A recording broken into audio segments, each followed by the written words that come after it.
Ici, il n'y a pas d'enlèvement. Ici, il y a des martyrs. 58e cours sur 72. De l'Université Aix. Géo original. Nous continuons. Le bien conclut en disant au mal, alors, que commence l'épreuve de Job. Prends-lui tout ce qu'il possède, sauf son âme. Le mal a commencé l'épreuve. Un certain jour, alors que les fils et les filles de Job étaient à un banquet, mangeant et buvant du vin, dans la maison de leur frère aîné, un messager vint annoncer à Job, « Job, j'ai une triste nouvelle. Les béhufs étaient en train de labourer, et les ânesses paissaient, à proximité, quand les Sabéens ont attaqué et les ont emmenés. Ils ont tué les employés à l'épée, et je suis le seul à avoir survécu pour te le raconter. Et malgré tout, il y a des gens qui ne comprennent pas qui est Dieu. Tu vois? Ce n'est pas grand-chose. Essayons de comprendre. Premier test, les béhufs. Deuxième tamis, les ânes. Troisième test, les brebis. Quatrième test, les employés. Cinquième test, les chameaux. Sixième épreuve, ses enfants. Septième épreuve, la perte de sa santé physique. C'est une blague. Mais Dieu est bon tout le temps, n'est-ce pas? Pendant qu'il parlait encore, un autre messager arriva et dit, « Une pluie de météorites est tombée du ciel et a complètement brûlé les brebis et les employés, et je suis le seul à avoir survécu pour te le raconter. » Je veux dire, rien que cette façon de toujours avoir quelqu'un qui dit « Je suis le seul à avoir survécu pour te le raconter », ça ne prouve pas déjà que c'est une métaphore? D'où vient qu'une succession de tragédies puisse arriver en même temps? Et d'où vient que la personne vienne toujours dire la même chose? Tu as déjà vu quelqu'un survivre à chaque fois et dire toujours la même chose. C'est une métaphore. Celui-là, il est vraiment privilégié. Il y a toujours quelqu'un de privilégié qui reste pour raconter, n'est-ce pas? Pendant qu'il parlait encore, un autre messager arriva et dit, « Les Chaldéens sont venus en 3 bandes, signés ou pas. Ils ont attaqué les chameaux et les ont emmenés. Ils ont tué les serviteurs par l'épée et je suis le seul à avoir survécu pour vous le raconter. » Pendant qu'il parlait encore, un autre messager arriva et dit, « Tes fils et tes filles étaient en train de faire un banquet, mangeant et buvant du vin dans la maison de leur frère aîné, quand soudain un vent fort est venu du désert et a frappé les 4 coins de la maison, qui s'est effondrée. Je suis vraiment désolé, Job, mais ils sont morts. Je suis le seul à avoir survécu pour te le raconter. » Révélé?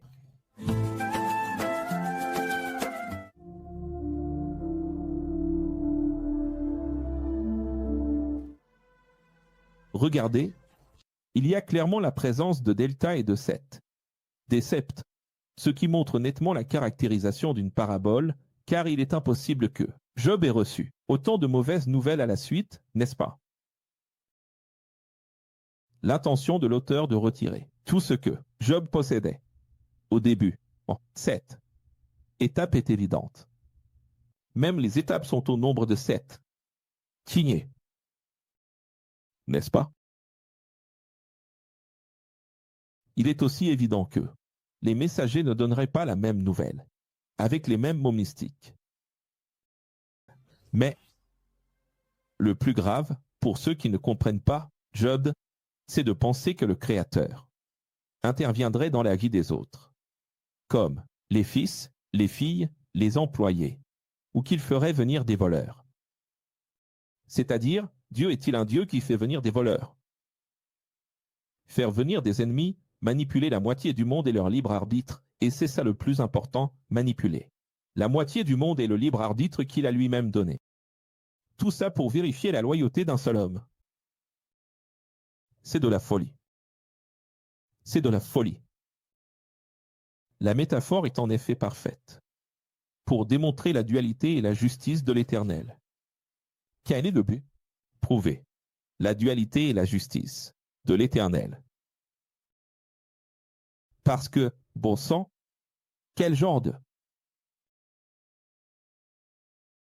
mission sadique ou machiavélique en me rappelant du franc-maçon Machiavel, où je dois manipuler tout un tas de libres arbitres en foutant en l'air le libre arbitre d'eux. Centaines de personnes, juste parce que je veux voir si vraiment quelqu'un qui est loyal et qui ne me dérange pas est vraiment loyal. Ça a du sens? Alors ce n'est pas là, quelqu'un va dire, professeur, Dieu fait ce qu'il veut. Non, Dieu est juste. Quand une personne est juste, sa parole est au-dessus d'elle-même. Et la deuxième chose qui est au-dessus d'elle, c'est la décision du tout. Il existe une capillarité. Elle ne manipule pas. Elle ne fait pas ce qu'elle veut. Les gens, en regardant le monde tel qu'il est, que ce soit dans la Bible ou dans l'histoire, parallèle à la Bible, en dehors de la Bible, ou dans l'histoire de votre vie biologique. À quel moment voyez-vous Dieu nous forcer à faire quoi que ce soit? Est-ce qu'à un moment donné, est-ce qu'il a été clair, depuis le ventre de votre mère jusqu'à aujourd'hui, que vous avez été forcé d'être quelque chose, de croire en quelque chose ou de suivre quelque chose? Est-ce que quelqu'un est forcé à quoi que ce soit? Y a-t-il un ange avec une épée sous la gorge qui dit « fais-le » ? C'est dans la perte que la vérité se manifeste. Ce sera lors de la grande tribulation de l'apocalypse globale que nous verrons qui sont les vrais religieux. N'est-ce pas? Si dans votre vie le sablier s'est retourné, profitez de ce moment pour découvrir les âmes. Comptez sur ceux qui restent. S'il ne reste personne, réjouissez-vous. De toute façon, vous n'aviez déjà personne. Dans les épreuves de la vie, vous saurez qui sont les Job. Qui sont les Job? Les emplois. Révélation.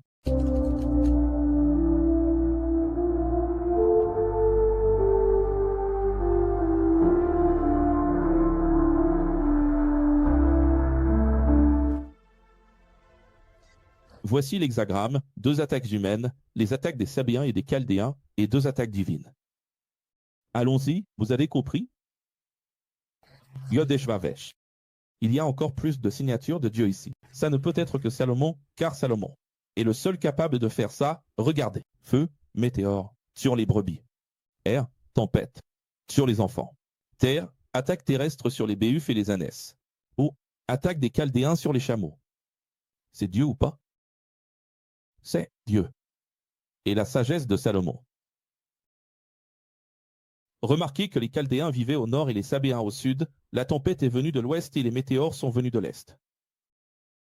Il y a encore les 4 points cardinaux, encore.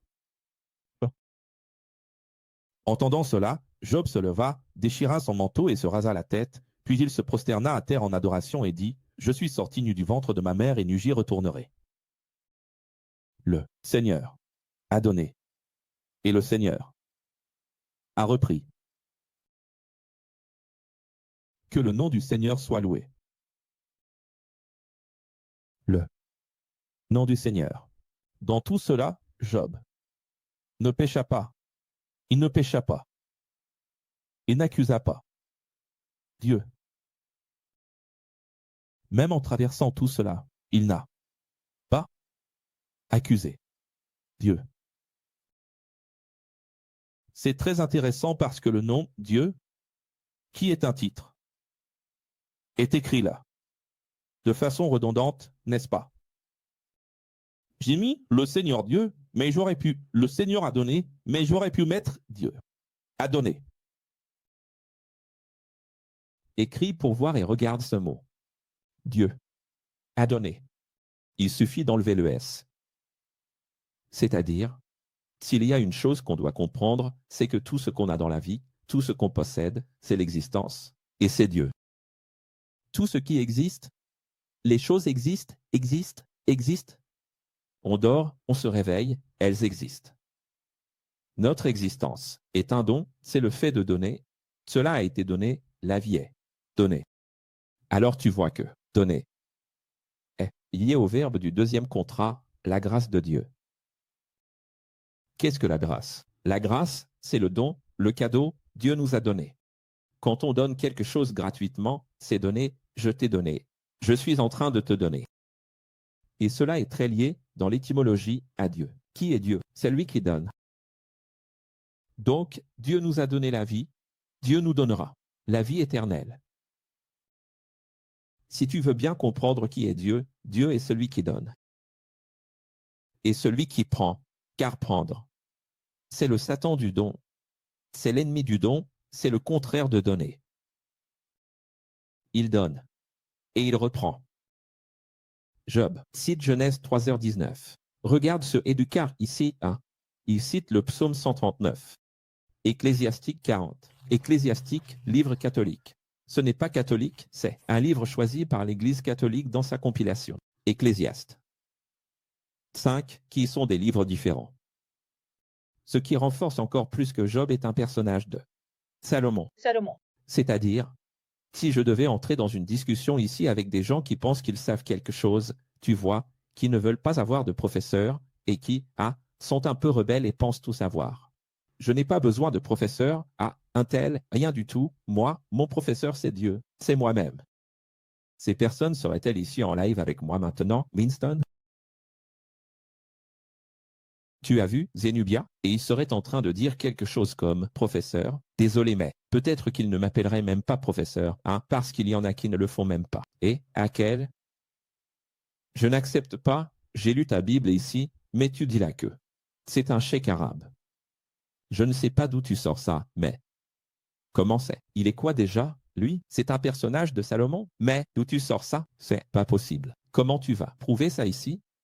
Je veux dire, les gens parlent de ce qu'ils ne connaissent pas.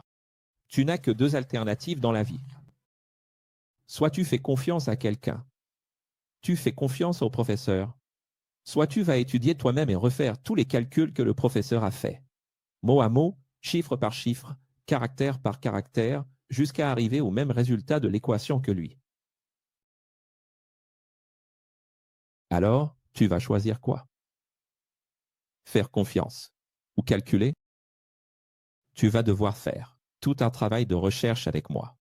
Maintenant, ce que tu ne peux pas faire, c'est juger ce que tu ne connais pas. Donc, quand on a des citations de Job, de la Genèse, des psaumes, de l'Ecclésiaste prouve quoi? Ça prouve que Job est venu après. Les théologiens, toutes les églises disent Job est venu avant. Il est possible que Job soit venu bien avant. En fait, Job devrait être placé avant la Genèse. Comment Job pourrait-il être avant la Genèse si Job cite la Genèse? Les conditions, oui, de l'époque sont contemporaines de quelque chose de très ancien. Il y avait un monde avec très peu d'êtres humains, un monde, vraiment au commencement, au centre du monde, en Orient. C'est vrai. Mais s'il cite les psaumes, s'il cite l'Ecclésiaste, c'est évident. Nous parlons d'un personnage qui est venu après l'an 1000, avant Jésus-Christ. Et s'il est venu après l'an 1000, il est d'autant plus logique, avec toutes les preuves, que ce soit Salomon.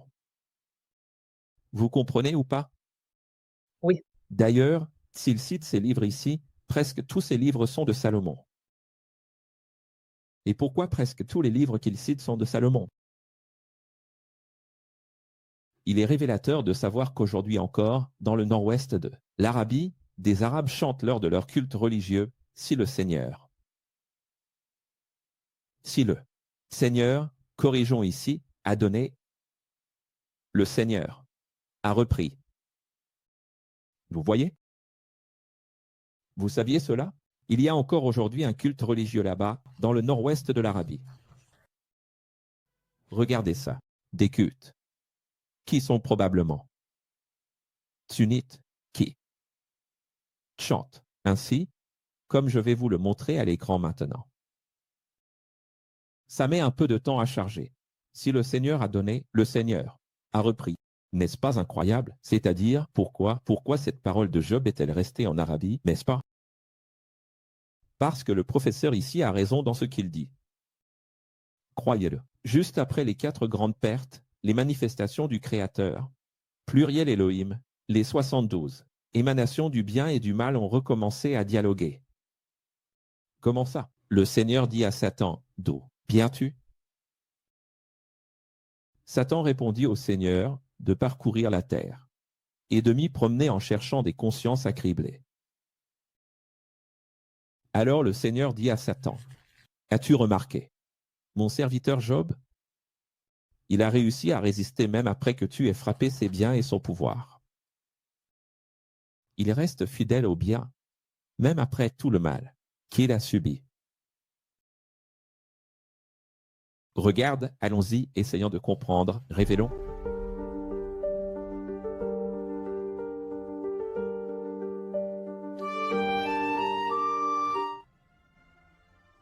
Regarde, pourquoi le Créateur poserait-il à nouveau une question évidente?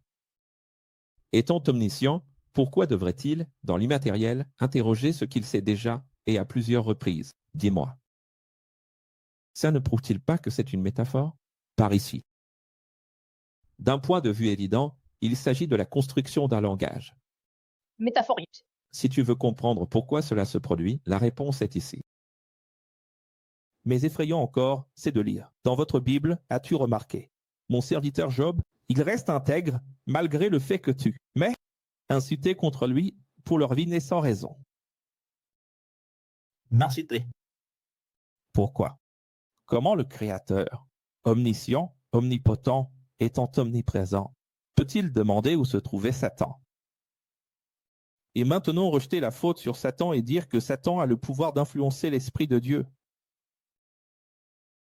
Inciter Dieu?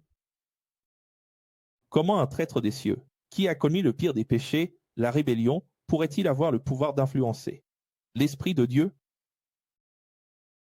L'inciter? Pourquoi le professeur enseigne-t-il dans ce langage? Parce que ce langage sert à réfuter les erreurs de toutes les églises. Ce n'est pas une, ni deux, ce sont toutes les églises. Elles se trompent et devront l'avouer.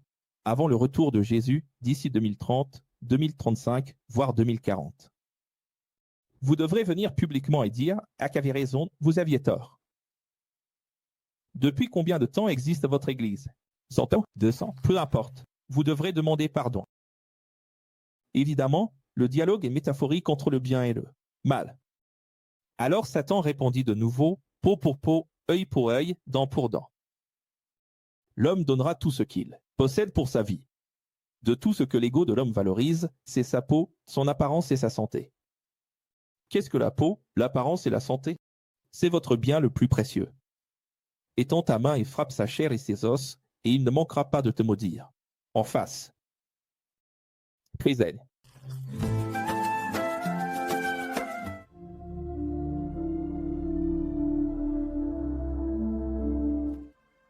Regarde encore, comme nous l'avons vu dans le premier chapitre, Satan. Dis, étends ta main, comme nous l'avons vu dans la Bible originale Codex, dans l'Apocalypse, Satan. Et la gauche, c'est la gauche du Créateur, n'est-ce pas?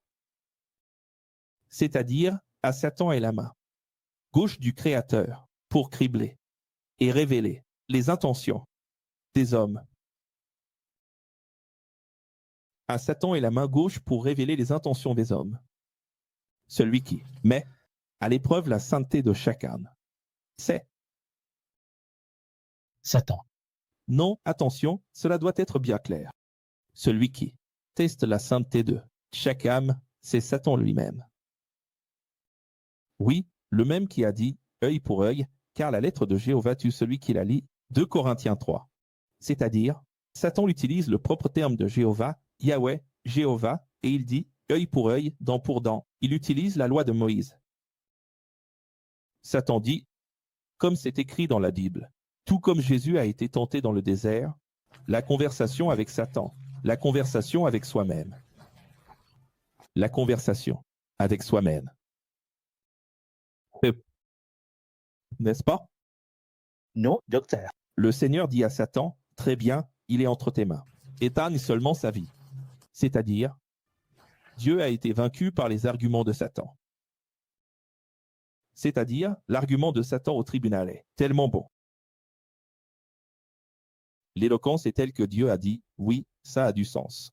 De toucher à la peau, non. Allons-y. Tu peux le toucher, mais ne le tue pas. Alors Job fut frappé de plaies terribles, de la plante des pieds jusqu'au sommet de la tête. C'était si terrible que Job avait besoin d'un tesson de poterie pour se gratter et racler ses plaies, assis sur le tas d'ordures. Révélons.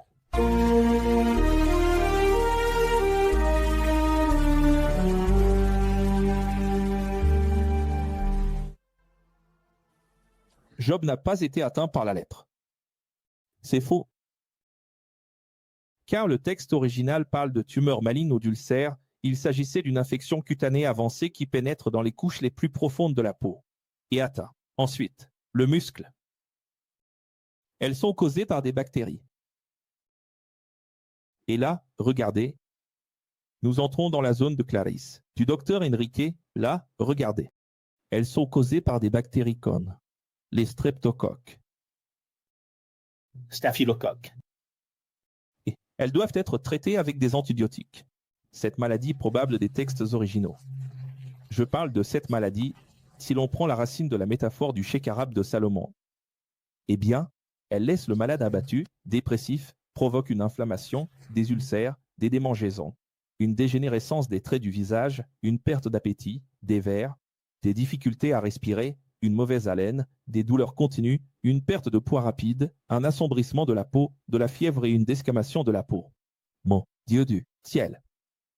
Hevel.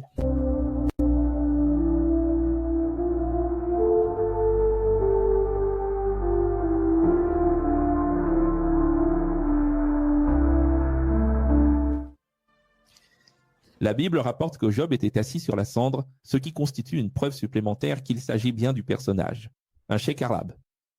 De nos jours, on peut observer des tas d'ordures à l'extérieur des villages arabes, des monticules de déchets, des carcasses en décomposition, des enfants jouant au milieu des piles d'immondices et des chiens sauvages se battant pour les restes de nourriture qu'ils trouvent.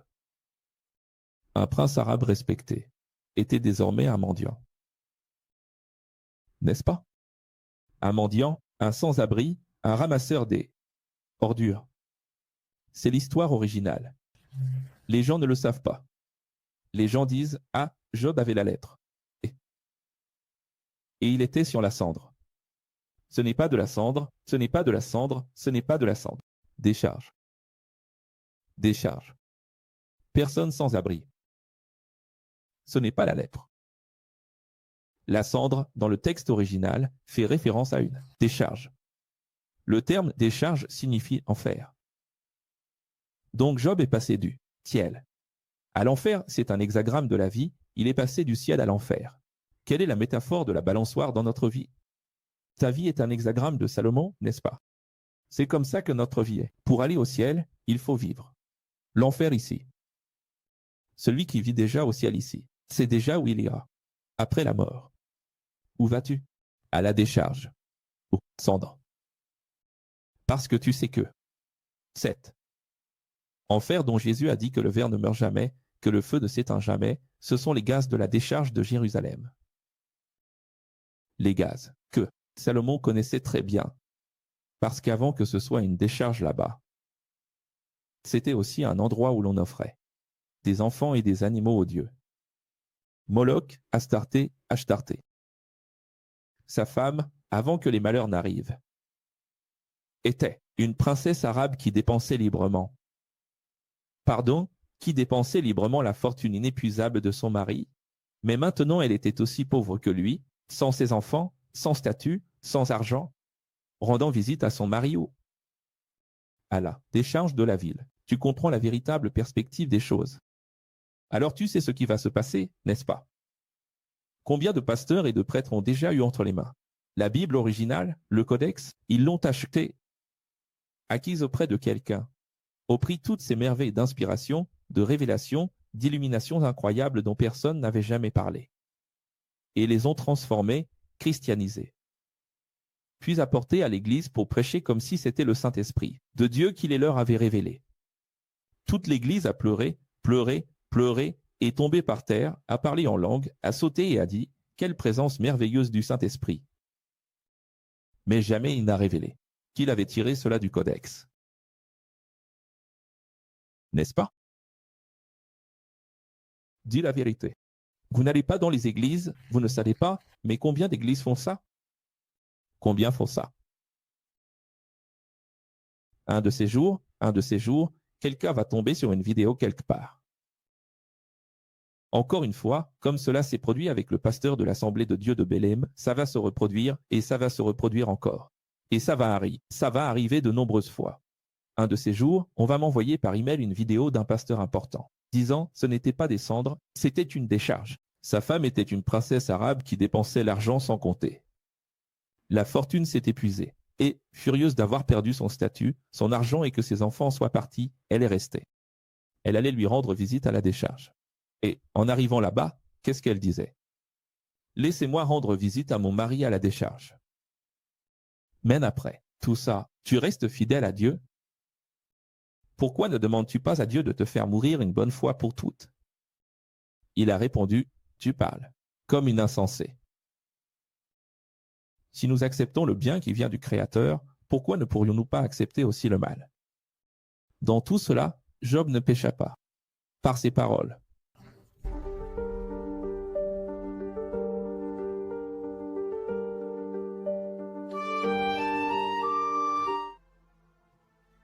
As-tu remarqué comment l'auteur procède? C'est très typique de Salomon d'écrire ainsi. Tout est mort, il ne reste que moi. Et il l'a répété plusieurs fois. Maintenant, il n'arrête pas de répéter en disant, et malgré tout cela, Job ne pécha pas par ses lèvres. C'est bien typique de Salomon de faire cela, de répéter. Tu peux lire l'Ecclésiaste, tu remarques cela. Tu lis le Cantique des Cantiques, il fait pareil. C'est son style. Dans la traduction chaldéenne, respectée par les Juifs, ce verset original contient cette dernière expression. Dans la tradition chaldéiste. Mais dans son cœur, il a pensé des mots. Cela révèle que le Créateur, en façonnant la complexité duale de notre cerveau, faite de dialogues et de duels interminables à l'intérieur de nous, nous comprend et pardonne nos erreurs, même celles commises en pensée. Nous pouvons penser à ce que nous ne devrions pas, tant qu'au fond de nous, nous annihilons ces pensées en faisant bon usage de notre. Alors, il n'y a aucun problème. Dans le système religieux, les gens se culpabilisent, se martyrisent, parce que de mauvaises pensées leur traversent l'esprit. Les mauvaises pensées existeront toujours dans votre tête. Il y aura toujours des pensées horribles qui viendront. Du pire démon qui existe en vous. Maintenant, c'est à vous de faire taire ces pensées, de ne pas leur donner de place, car ces pensées, c'est ça le diable.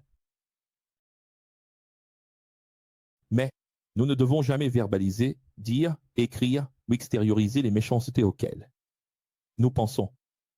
Au contraire, nous devons détruire nos mauvaises pensées dans notre propre âme afin d'éviter de pécher contre le Créateur et notre prochain. D'ailleurs, le Créateur est en notre prochain. Quand les trois amis de Job, Éliphaz, de Théman, c'est bien ça ou pas? Combien d'amis? 3. Dildab. Et de Sophar de Nama, apprirent tous les malheurs qu'il avait frappés, ils quittèrent chacun leur région et convinrent de se retrouver pour témoigner leur solidarité à Job et le consoler.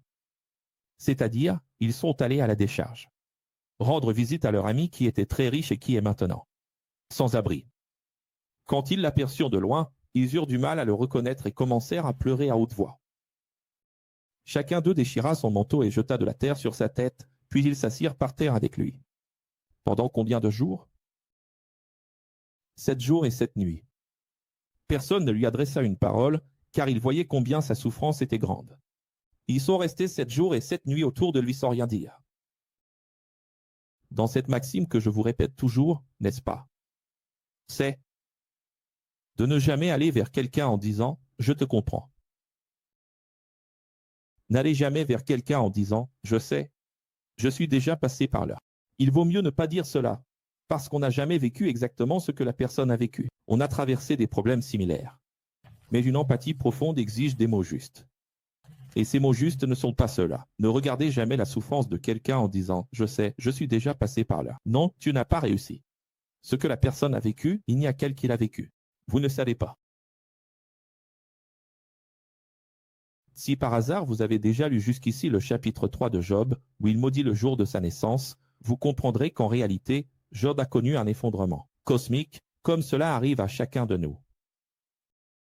À un moment ou à plusieurs moments de nos vies, on traverse ce genre d'effondrement, n'est-ce pas? Vous savez qu'il y a toute une diabolisation de Job à ce moment-là, n'est-ce pas? En disant qu'il a péché avec ses lèvres. Oui, c'est très intéressant parce qu'il est dit que Job n'a pas péché, n'a pas péché, n'a pas péché. Mais en réalité, Job en est venu à maudire le jour de sa naissance. Mais pourquoi? C'est un effondrement mental. C'est-à-dire une faiblesse. Troisième tâche. Après cela, Job ouvrit la bouche et maudit le jour de sa naissance, disant « après ». Pourquoi suis-je né? Est-ce que j'ai demandé à naître? Regarde comme c'est merveilleux. Regarde comme c'est merveilleux. Quand tu entends quelqu'un dire ça, qu'est-ce que tu dois faire? Tu sais? Lui présenter la chanson du professeur. Lui présenter cette chanson ici, regarde.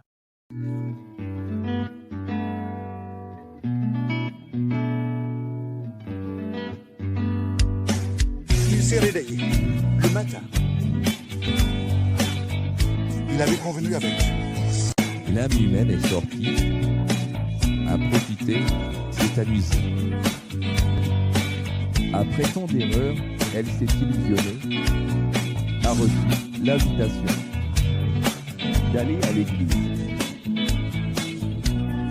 Elle a pleuré, ressenti, demandé pardon. Mais malgré tout, sa raison lui disait « Je ne devrais même pas exister ». En pensant à abandonner, elle a crié en elle-même « Quel est le sens de la vie ?» Et nous sommes été jugés. C'est ça. Et Job a atteint cette crise que beaucoup atteignent. C'est pour cela que Job, on va découvrir qui est Job tout à l'heure, à la fin du cours.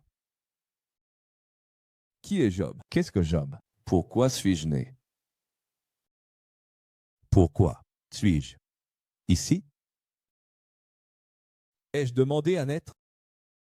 Je ne sais pas pourquoi on fête mon anniversaire. Ce jour que tout le monde pensait être un jour de lumière, en réalité, fut un jour de ténèbres. Je suis né. Un jour de profondes ténèbres. Qu'un nuage se pose alors sur ce jour et que l'obscurité effraie sa lumière. Le jour de ma naissance aurait dû être effacé du calendrier.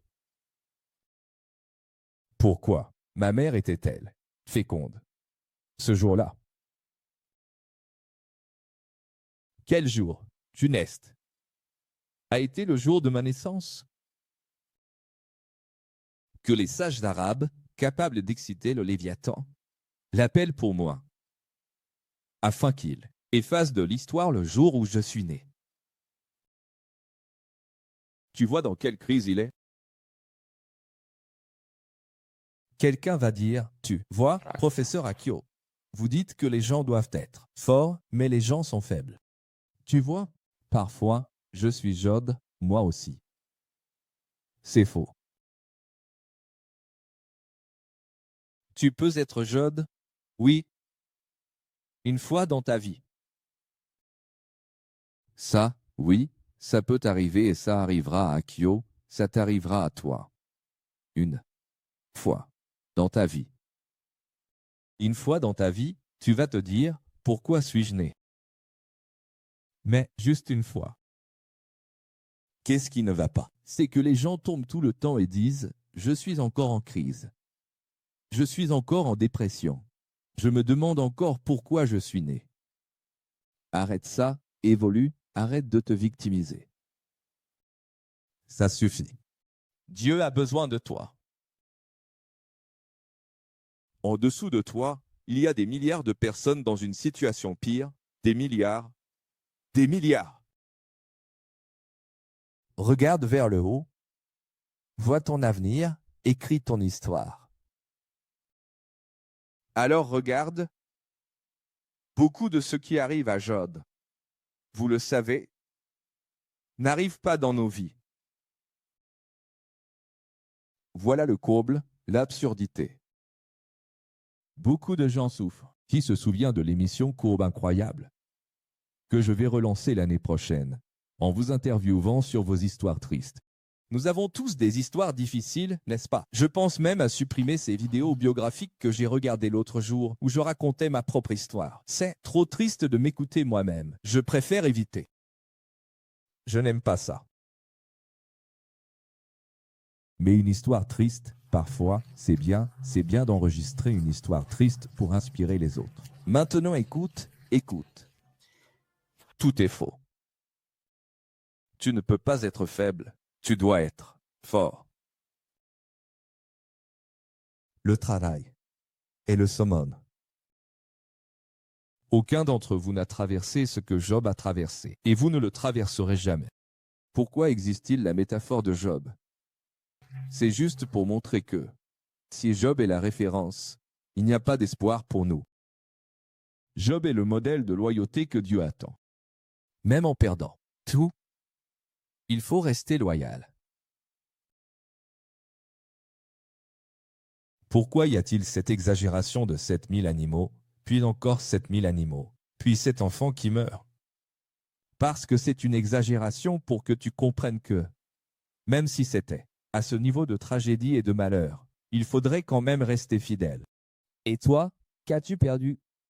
Quelques animaux? Un peu de ta santé. Un peu d'argent. Un peu de rêve. Un peu de frustration. Un peu de dette. Un peu d'injustice. L'histoire de Job n'est pas seulement un espoir et une consolation. C'est aussi une condamnation. Elle montre ce que Dieu attend de nous. Rêvez.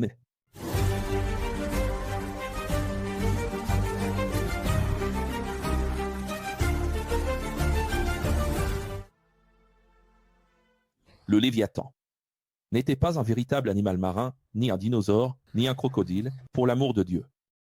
Job, en tant que cheikh arabe, parlait de la mythologie, du Proche-Orient.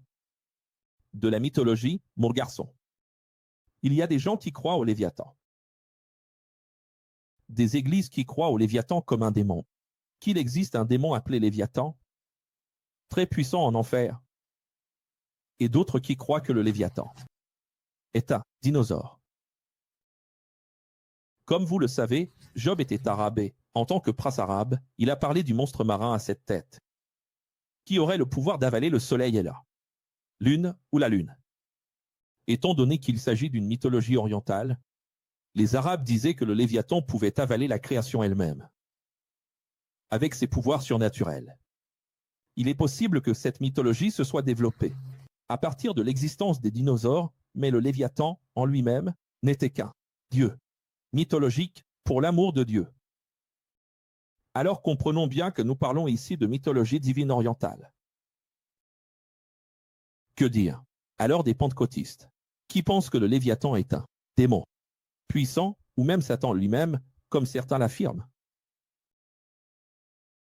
Ils n'ont pas raison malgré tout, car ils ne savent pas qui était réellement le Léviathan.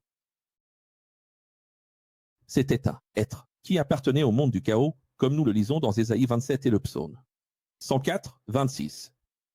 Autrement dit, encore une fois, l'auteur de la métaphore connaissait Ésaïe et les psaumes. Tu comprends? Ou alors, cela a été ajouté plus tard par un scribe, tu vois? Par la suite. Parce que vous savez, les rabbins ajoutaient leur grain de sel, n'est-ce pas? Selon la tradition rabbinique, le Léviathan est une pièce sur l'échiquier du jeu de Dieu, c'est-à-dire, dans le néologisme ex, c'est le tamis du Créateur dans la matière. C'est ça. C'est le tamiseur du Créateur. C'est le tamiseur du Créateur, maintenant corrigé. Plus tard, les Juifs et les pères catholiques, dans la Septante, juive, la Vulgate, catholique, l'ont transformé en dragon pour le spiritualiser, décomposant ainsi la mythologie dans un monde spirituel. Tu vois? Vous comprenez? C'est la même chose qu'ils ont fait avec le cours d'hier, Isaïe 14, Winston, à propos de Lucifer.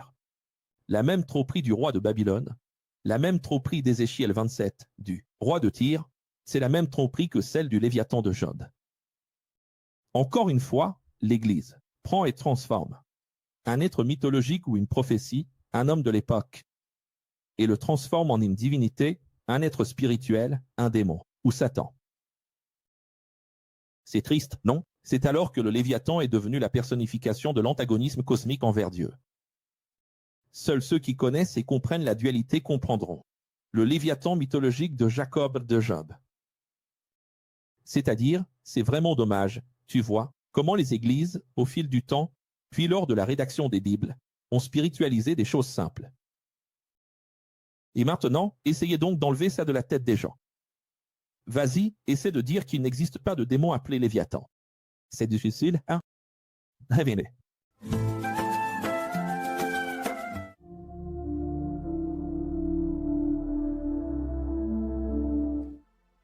On regarde la dualité de l'hexagramme.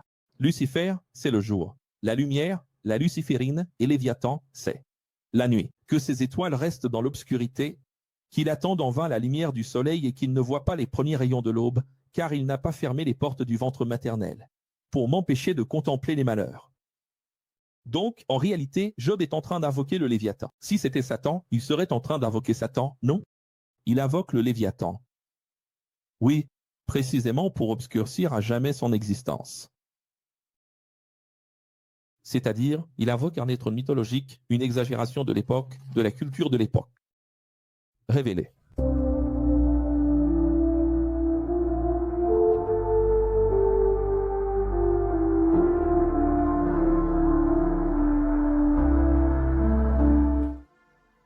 Les textes originaux révèlent que le Léviathan apparaît dans les mythologies hébraïques et arabes, qu'il représente le mal, et qu'il s'agit d'une révélation et d'une inspiration de l'existence d'un autre dinosaure, un immense crocodile, comme nous le voyons ici maintenant.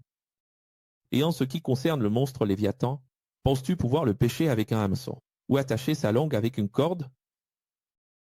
Donc, cela veut dire qu'il y a toute une mythologie inspirée par quelque chose qui existe. Et nous parlons ici de l'inspiration, tirée de créatures immenses qui existaient à l'époque. Des crocodiles, des dinosaures, mais ce n'était pas ça. Comment pouvons-nous le savoir? Comment le professeur est-il parvenu à cette compréhension? Pour ceux qui ont un ego non dompté. Vous qui avez un ego non dompté, les citations parallèles ici en sont la preuve.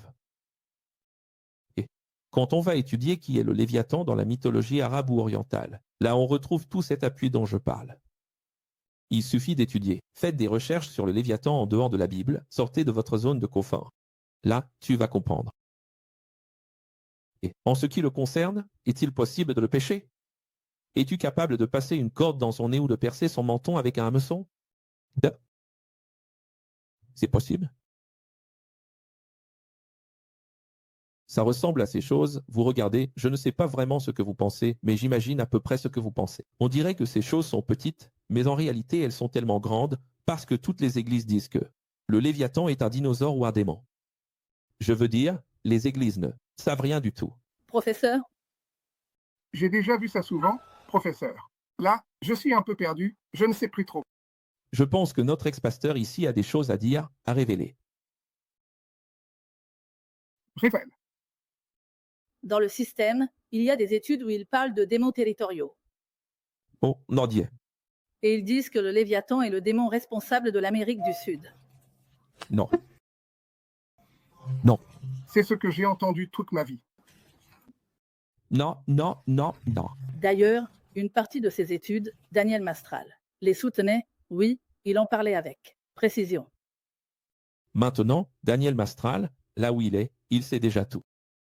Il sait très bien, il a déjà passé tous les niveaux là où il est. Il sait très bien où il s'est trompé. Alana.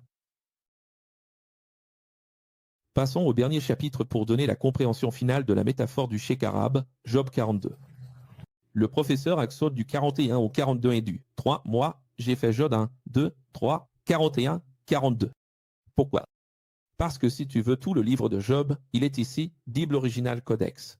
Oui, en ligne ou en version papier. Ici, nous faisons le passage de la compréhension. C'est essentiel. Alors, en réponse au Seigneur, Job dit, je reconnais que rien n'est impossible pour toi, qu'aucun de tes projets ne peut être empêché. Tu m'as demandé comment j'ai osé mettre en doute ta sagesse, alors que je suis, si, ignorant. C'est que j'ai parlé de choses que je ne comprenais pas, des choses trop merveilleuses pour moi, et que je ne pouvais pas comprendre. Avant, je ne te connaissais que par oui-dire, mais maintenant, mes yeux t'ont vu.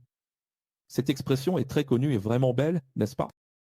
Celle de Job est magnifique, mais en réalité, elle vient de Salomon. C'est pourquoi j'ai honte de tout ce que j'ai dit et je me repens, assis ici par terre, sur un tas de cendres, assis ici par terre, à la décharge.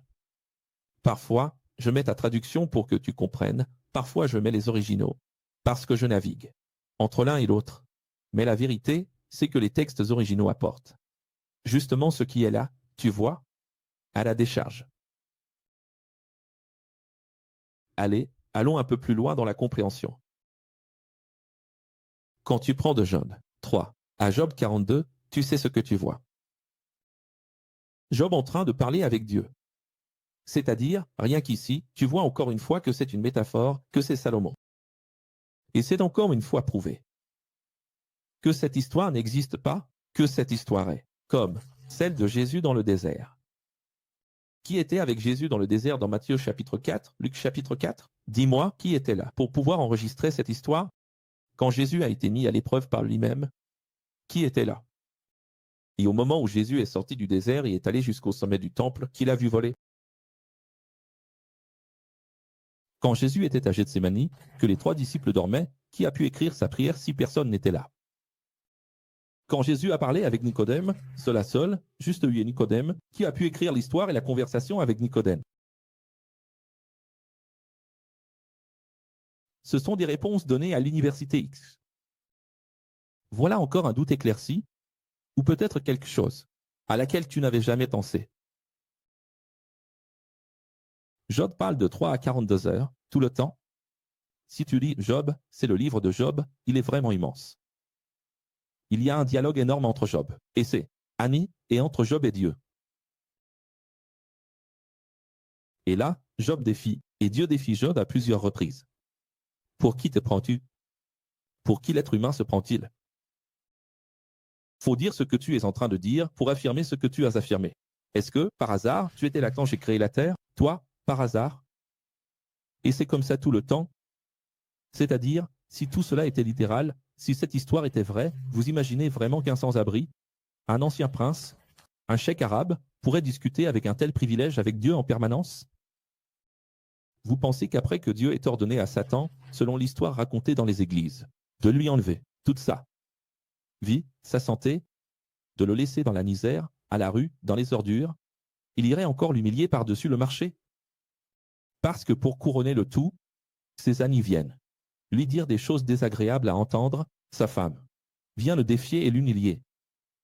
Et ensuite Dieu, le Créateur lui-même, vient lui parler et lui dire, qui penses-tu être, Job? Pourquoi Dieu parlerait sur ce ton à Job, qui est déjà humilié? Tu as déjà remarqué ça?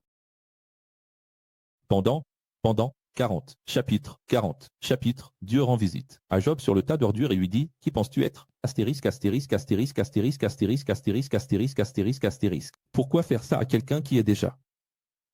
Qui était juste, qui reste loyal, qui passe l'épreuve? C'est-à-dire, ce n'est qu'une métaphore. C'est juste le discours. Le dialogue entre le Dieu de gauche et le Dieu de droite, entre l'homme et Dieu, tout comme Jésus avait un dialogue avec lui-même. C'est écrit, mais c'est aussi écrit. C'est dans la Bible, mais c'est aussi dans la Bible. Ce n'est qu'un dialogue métaphorique entre des personnages, parce que si cela était réel, au sens littéral, ce serait impossible, inconcevable. Pourquoi Dieu ne choisit-il pas un roi de la terre, arrogant, orgueilleux, pour faire cela? Pourquoi choisir Job? Tu comprends? C'est vraiment magnifique. Donc, ce sont des choses auquel il faut réfléchir, qu'il faut révéler. Après.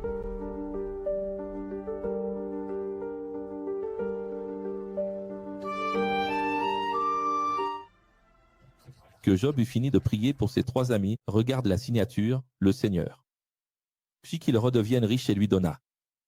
Tout en double, tout, il lui rendit en double tout ce qu'il possédait. Auparavant. C'est-à-dire, les Juifs ont appris de Dieu à raconter des histoires. L'histoire de Job, c'est l'histoire de tous les films que tu verras dans ta vie.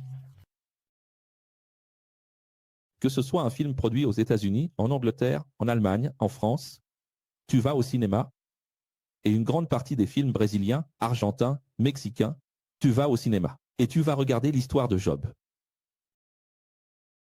Tous les films que tu vas voir, peu importe lequel. Le gars commence en mangeant une pizza, sur un canapé abîmé, dans une maison en désordre, la copine laisse une lettre et s'en va, la femme s'en va, les enfants l'abandonnent. Parfois il est malade, parfois quelqu'un meurt. Un accident, il perd tout, il perd son travail, il est humilié. Par les voisins, il perd la garde de son enfant. C'est pas vrai? Tous les films sont comme ça. Il va faire du vélo, le vélo crève. La voiture tombe en panne en plein milieu du chemin. Et puis à la fin, une voiture chère, importée, une épouse et un époux merveilleux, des enfants formidables, un manoir, un boulot incroyable, la célébrité, le pouvoir. Tous les films sont comme ça parce que les Juifs d'Hollywood, qui ont fondé Hollywood, ont appris de Dieu à raconter des histoires. Ce sont des histoires qui finissent toujours bien, non? On veut toujours voir le retournement de situation. On ne veut pas toujours voir le retournement de situation. Tous ses frères et sœurs et tous ses amis sont venus lui rendre visite et ont participé à un banquet chez lui. Regarde comme c'est beau. Ils lui parlèrent de leur tristesse face à ce qui lui était arrivé et le consolèrent pour tous les malheurs que le Seigneur avait fait s'abattre sur lui. Et chacun lui a donné de l'argent. Chacun lui a fait un virement et lui a donné une bague en or. Révèle.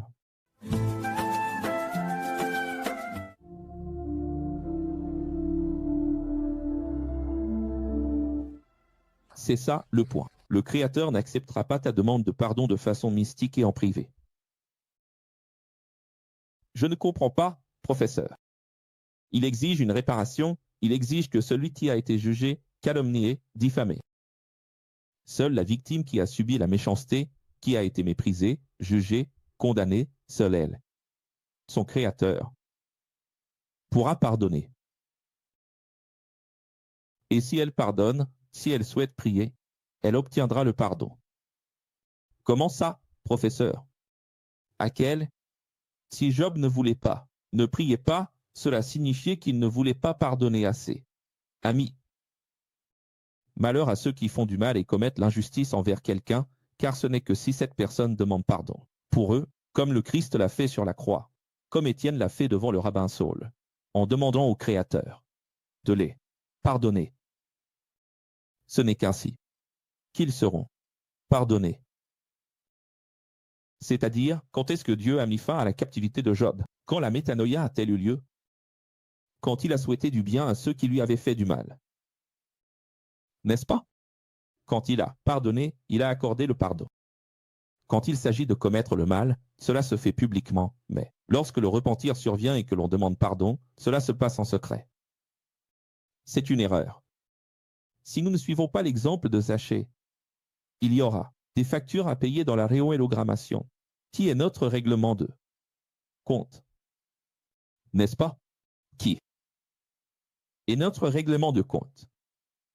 Le Seigneur a béni la dernière partie de la vie de Job plus que la première. Il en est venu à posséder le double, 14 000 brebis, 6 000 chameaux, 2 000 béufs et 1 000 ânesses. Il fut aussi père de 7 fils, signés ou non, et de 3 filles. Dans le monde entier, il n'y avait pas de femme aussi belle que les filles de Job. Et les gens croient que Dieu est intervenu, que cette histoire est littérale, que Dieu accorde des privilèges. Et sur la base de ces textes, il demande un mari beau, une femme belle, de beaux enfants, tous en bonne santé. Et peu importe si le voisin là-bas souffre, s'il est né avec un problème, si quelque chose a mal tourné, s'il pleure parce qu'il y a un problème de santé, s'il pleure parce qu'il y a eu un accident, une tragédie. Peu importe ce que vit le voisin, peu importe ce que vivent mes proches, ce qui compte, c'est moi. Car Dieu est juste. Dieu est juste. Dieu m'a choisi. Je n'y suis pour rien. Je n'y suis pour rien si Dieu m'a choisi. Dieu m'a choisi pour être heureux. Si les autres ne sont pas heureux, s'ils sont malades, s'il y a du malheur dans leur famille, c'est la conséquence de leur manque de fidélité. Si je suis heureux, c'est parce que, c'est sûr, je plais à Dieu. Je fais ce que Dieu aime, c'est pour ça que ça marche. Regarde où j'en suis. Je ne me préoccupe pas de la vie des autres. Chacun a ce qu'il mérite. C'est ça, la vision de l'ego dans les églises, non? Alors regarde ce que Dieu a fait, hein. Regarde-moi cette histoire digne d'Hollywood. Et le père les fit héritières de tous ses biens avec leurs frères.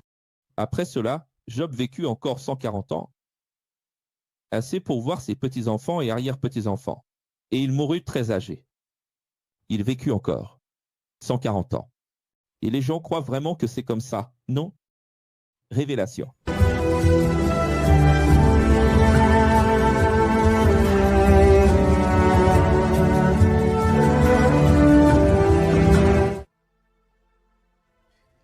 Le motif pour lequel, en franc-maçonnerie, Société philosophique de Salomon a été dévoilé. Les jeunes filles y sont appelées les filles de John.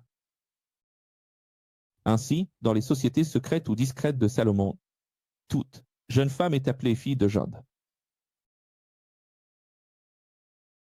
Dans votre Bible, il est écrit « Dieu a changé la captivité de Job » et le terme captivité signifie prison, c'est-à-dire que nous sommes dans la prison de la vie, l'hologramme du tamidual. Et ici, changer s'entend par dualité, convertir, métanoïa, passer de la matière à l'immatière, c'est-à-dire franchir les barrières de la simulation, de la pseudo-vie vers la vraie vie, de la pseudo-existence vers la véritable existence. Qu'est-ce que cela signifie? Le système religieux, judaïque, chrétien, présent dans les Bibles, interprétera toujours cela comme une récompense matérielle dans le royaume d'en bas, ici. Mais nous, comme Job, savons que nous recevrons, oui, la récompense, mais pas ici. Nous savons que nous recevrons, oui, la récompense dans le royaume d'en haut, éthéré, immatériel, métaphysique, spirituel. C'est cela la mathématique de Dieu, le royaume de Jésus, le Christ. Alors, quelle est l'histoire de Job? C'est que nous sommes prisonniers d'un delta. Temps, espace et matière. Nous sommes prisonniers dans le show de Truman. Job, c'est Truman, lui-même. C'est-à-dire, c'est le tamis de la vie.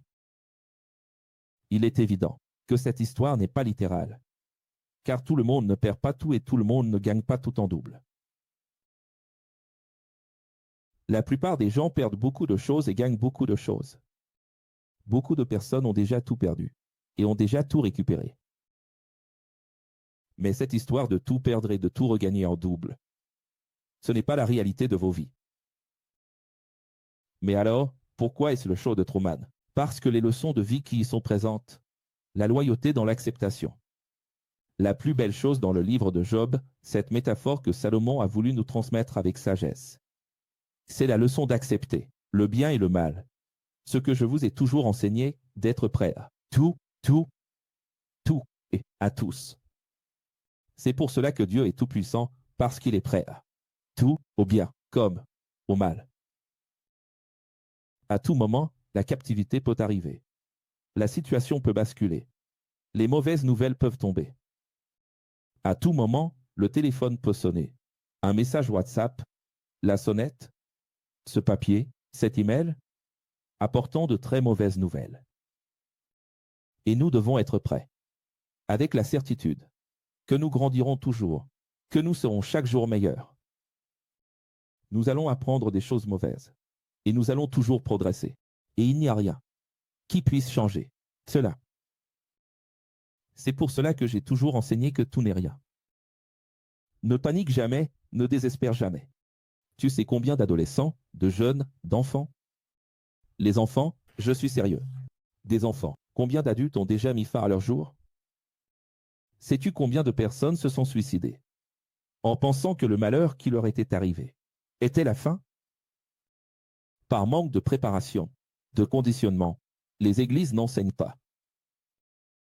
Les religions ont de beaux mots, n'est-ce pas?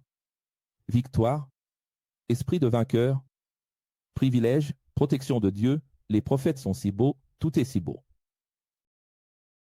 Mais en pratique, il n'y a pas de préparation réelle, effective à cela. Moi, en tant que professeur, j'ai cherché à vous préparer à tout, si bien que je reçois de magnifiques témoignages de personnes qui disent « Professeur, je viens de perdre quelqu'un. Si ça avait été à une autre époque, je ne sais pas ce que je serais devenu, mais aujourd'hui, je suis prêt. Ça fait mal, je pleure, mais je suis prêt.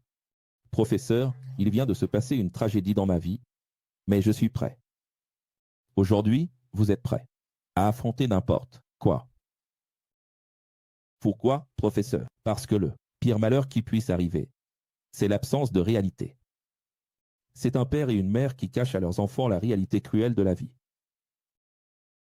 Des parents qui ne font que protéger, qui ne disent que ce que les enfants veulent entendre, car le plus grand malheur dans la vie d'un être humain, c'est la frustration.